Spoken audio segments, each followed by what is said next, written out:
তাকবীরে তাশরীফ করা 9 জিলহজ্জা জিলহজ মাসের 9 তারিখ ফজরের নামাজের পর থেকে নিয়ে জিলহজ মাসের 13 তারিখ আসরের নামাজ পর পর্যন্ত প্রত্যেক পুরুষের জন্য জামাতে হোক অথবা একাকী নামাজ হোক উচ্চ স্বরে তাকবীর পড়া ওয়াজিব। মহিলাদের জন্য ঘরের ভিতরে নিম্ন আওয়াজে তাকবীরে তাশরীফ পড়া ওয়াজিব। এই তাকবীরের নাম তাকবীরে তাশরীফ। ঈদগাহ ময়দানে বড় আওয়াজে ঈদগাহ ময়দানে যাওয়ার সময় রাস্তায় বড় বড় জোরে জোরে তাকবীর দেওয়া হতো, কিন্তু আমরা তো গল্প করি বালানি বুলানি সত্য দেয়, কিন্তু সুন্নতে গিয়ে বাইরে হওয়ার সময় তাকবীর দেওয়া আল্লাহু আকবার আল্লাহু আকবার আল্লাহু আকবার আল্লাহু আকবার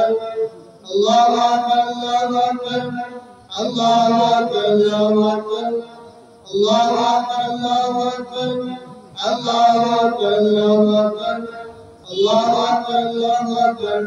আল্লাহু আকবার আল্লাহু আকবার লা ইলাহা ইল্লাল্লাহ আল্লাহু আকবার আল্লাহু আকবার লিল্লাহিল হামদ। ইব্রাহিম আলাইহিস সালামকে মিনার ময়দানে আল্লাহ পাক রব্বুল আলামিন শিক্ষা দিয়েছেন তাকবীরে তাশরীফ